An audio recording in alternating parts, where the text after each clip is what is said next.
Saludos, somos el grupo 5 y en este momento vamos a presentar el proyecto de segundo parcial de estructura de datos. Este es un 3G raya que funciona por medio de árboles de decisiones.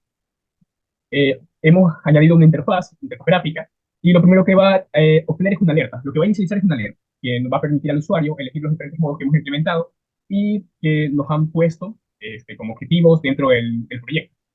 Por ejemplo, tenemos aquí el humano versus computador, el humano versus humano y el computador versus computador.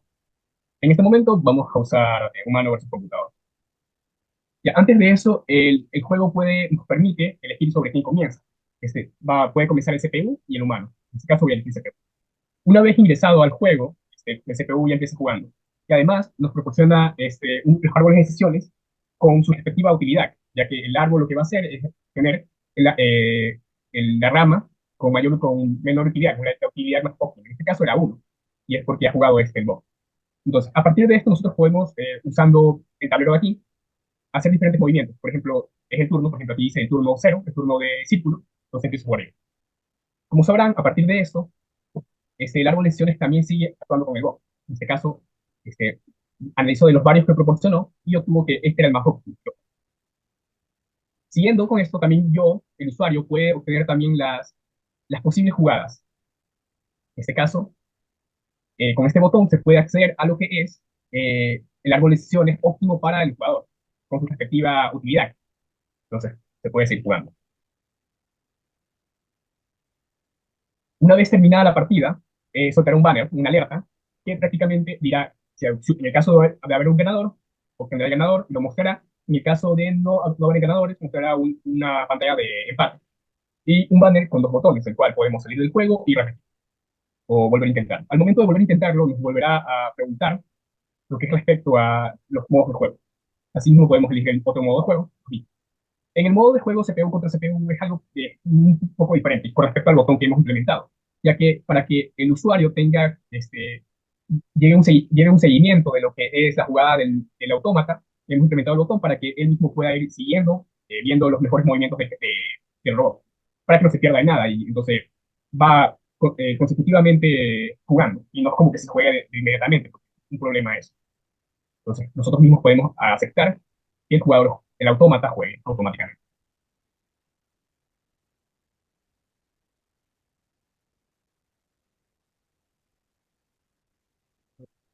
Muy bien, mi nombre es Jorge Herrera y yo voy a explicar un poquito la lógica de cómo funciona nuestra selección de personaje y demás cosas que se agregaron en el juego.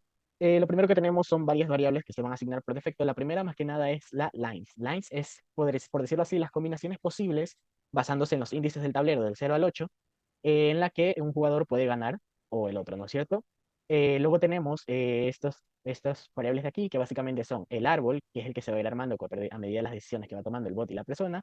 Los movimientos, que son básicamente una lista de movimientos que contiene básicamente X o círculo, dependiendo de la posición donde se vaya dando. Donde no, pues va a estar una cadena vacía y así sucesivamente. Y y bueno, el resto de movimientos son cositas como el usuario, quién va a jugar ahora, X o círculo, el bot move, el human move, ya les explico, y one que va a definir cuando alguien gane. El bot move y el human move son básicamente quién va a jugar en esta partida.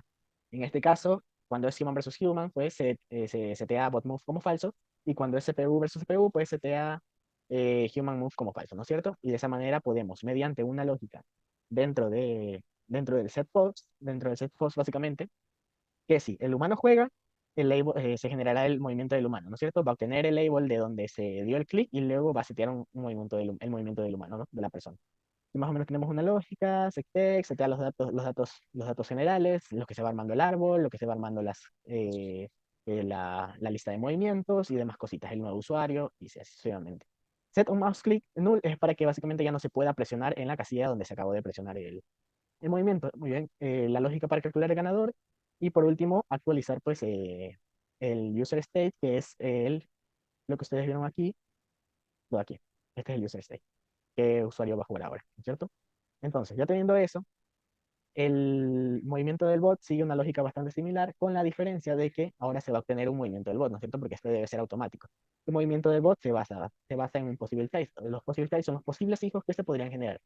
Entre esos está tenemos una pequeña lógica de ver si el árbol es simétrico. Si es simétrico, nos damos cuenta de que si damos movimientos aquí o damos movimientos acá, pues es muy similar, ¿no es cierto? Acá en base al tablero, ¿no es cierto? En base al tablero tenemos esta línea aquí diagonal que nos dice que si damos un movimiento acá, cuando esta línea se mantiene, pues es similar a darlo en cualquiera de los dos.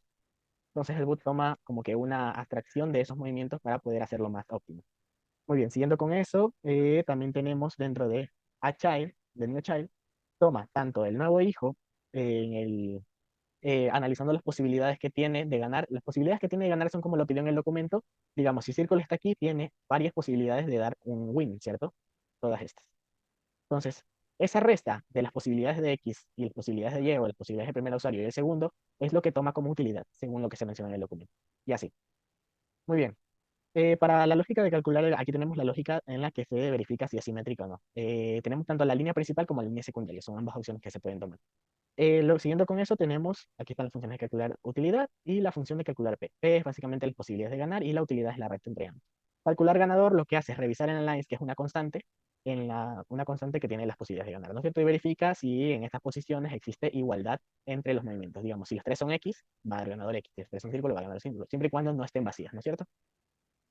Y por último, una vez hay un ganador, se setea como ganador y se deshabilita todas las opciones para que ya no se puedan seguir dando clics, ¿no es cierto? Y da la alerta de la persona que ganó. Caso contrario, llega al nuevo movimiento sin haber un ganador, lo que va a hacer es que hay un empate, ¿no es cierto? Ya tenemos el alert bot versus bot or human, que es básicamente el primer movimiento que tenemos aquí. Cuando uno va a seleccionar el movimiento de CPU versus human, también le pregunta quién va a comenzar primero.